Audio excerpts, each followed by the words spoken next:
As suas crenças e as suas mentalidades, elas são a sua capacidade de tentar prever o resultado das suas ações. Vamos lá. As bases práticas do que eu vou te passar aqui, elas são basicamente o seu diálogo interno, né? E o diálogo interno está relacionado às suas crenças e mentalidades. Mas as pessoas elas sempre falam de crença e mentalidade de uma maneira muito superficial, né?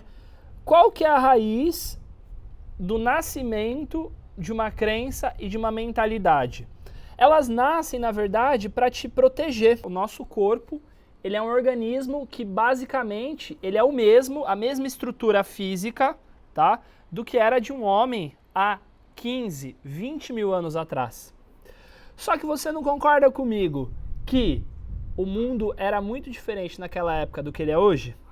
Então, isso faz com que muitos desvios que a gente tem de crença, de mentalidade e de medos, na verdade, eles são desvios adaptados para o mundo de hoje. Vou te dar um exemplo. Naquela época, no tempo do homem das cavernas, que seja, o nosso cérebro ele era programado para prever todas as merdas que podiam acontecer para a gente não ser comido por um predador, certo?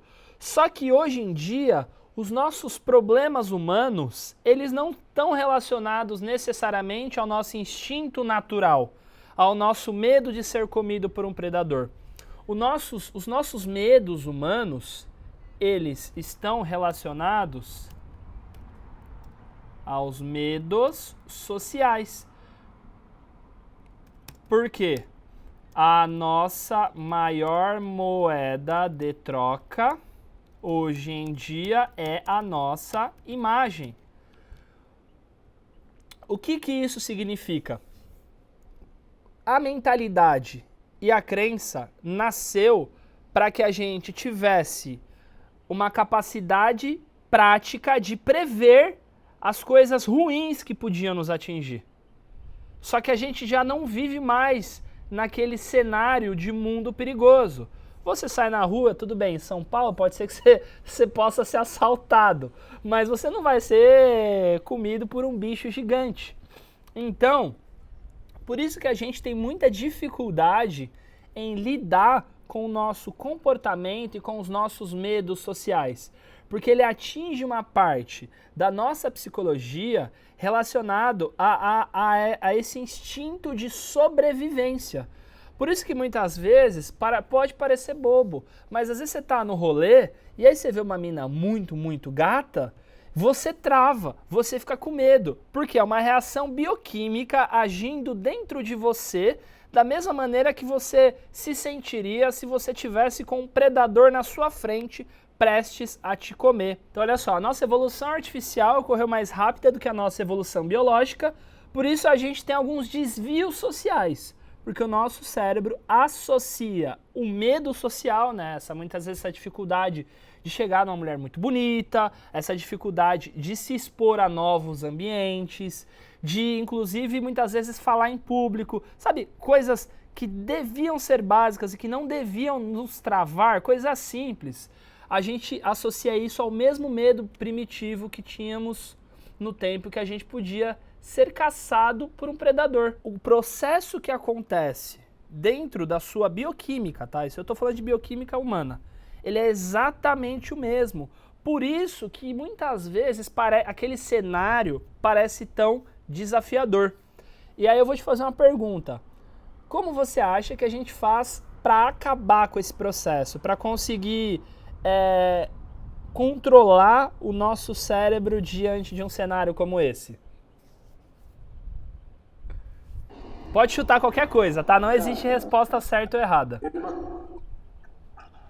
Eu imagino que é... Mais ou menos. A base da sua explicação tá certa, tá? Mas a raiz do problema não é necessariamente essa. O que acontece, tá? O seu cérebro, ele trabalha de uma maneira que ele quer economizar energia. Ele faz de tudo para economizar energia. Por quê? Lembra que eu te falei que a base de tudo é que o nosso organismo físico, ele é exatamente o mesmo de um tempo onde o mundo era muito diferente. Então, os nossos recursos eram muito escassos. Então, quando um homem primitivo comia, ele não sabia quando seria a próxima refeição, porque ele tinha que caçar. Então, nós somos descendentes de pessoas que viveram baseadas na escassez, no modo sobrevivência.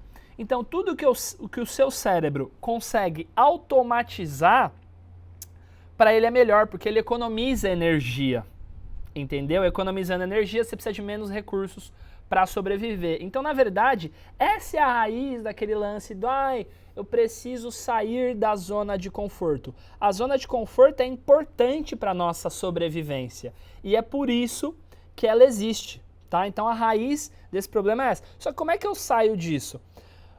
Quando eu coloco esforço em alguma coisa, tá? Quando eu quero sair da zona de conforto, isso faz com que eu invista muita energia em mudar um padrão. Porque se o nosso cérebro estabelece padrões para que a gente consiga economizar energia, quando eu estou tentando quebrar esse padrão, eu estou lutando contra uma coisa que eu assumi que é o certo, para o meu cérebro conseguir economizar energia. Então, eu vou gastar um pico de energia muito maior. Por isso que quando você tenta quebrar esse medo social, muitas vezes você trava, que é o teu cérebro falando, para de gastar energia com isso, para de gastar energia com isso. Isso tudo trabalha muito em cima do inconsciente, tá? Só que chega um ponto dentro do seu inconsciente aonde você está tentando tanto quebrar esse padrão que o teu inconsciente, o teu cérebro, a tua bioquímica começa a entender que esse novo cenário que você está querendo estabelecer dentro da tua vida começa a se tornar mais confortável do que ficar tentando lutar contra a sua mudança. Exatamente a resposta que você me deu. Só que eu preciso que você entenda o porquê disso.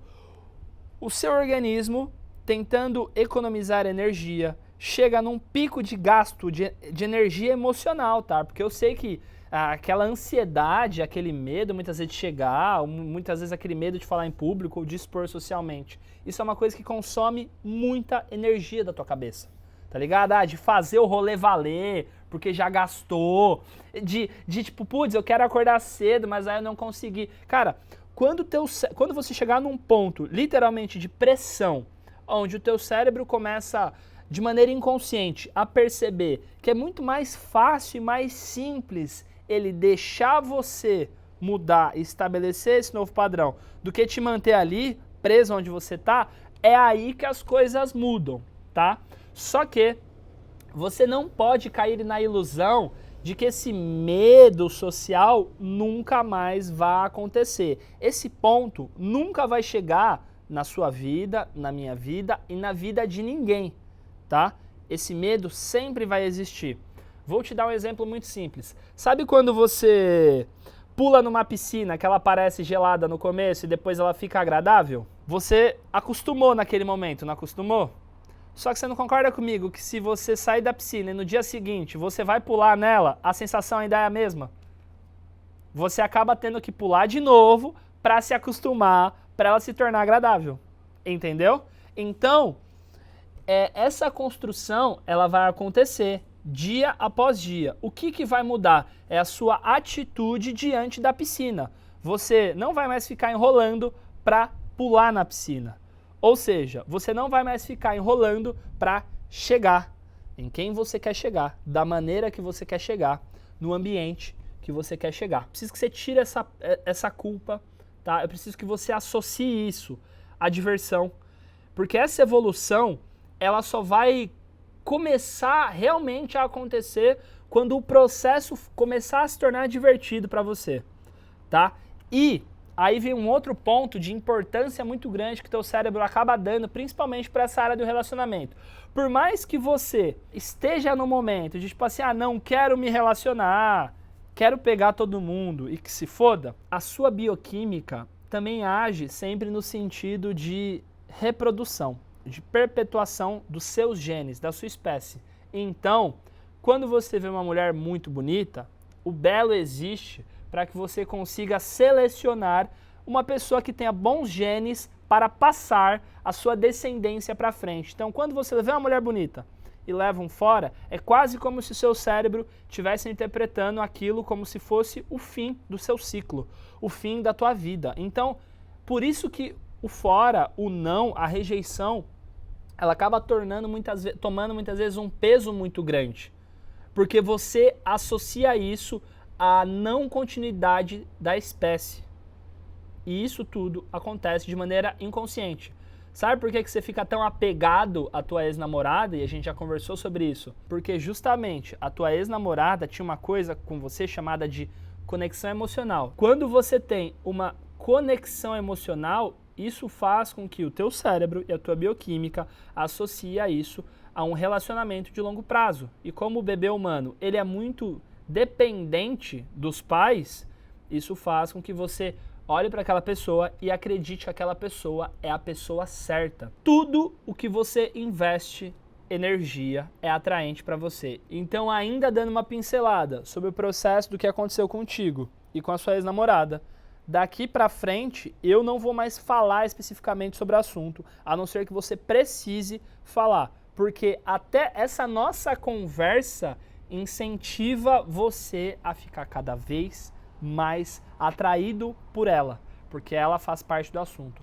O seu cérebro, ele não reconhece bem e mal, ele só reconhece que você está pensando muito naquilo, que você está fazendo muitas associações naquele sentido. As suas crenças e as suas mentalidades, elas são a sua capacidade de tentar prever o resultado das suas ações. Porque você acredita que, eu acredito que se eu fizer isso, eu atraio isso.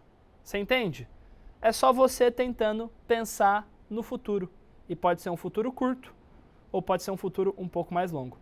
E é assim que as suas crenças trabalham.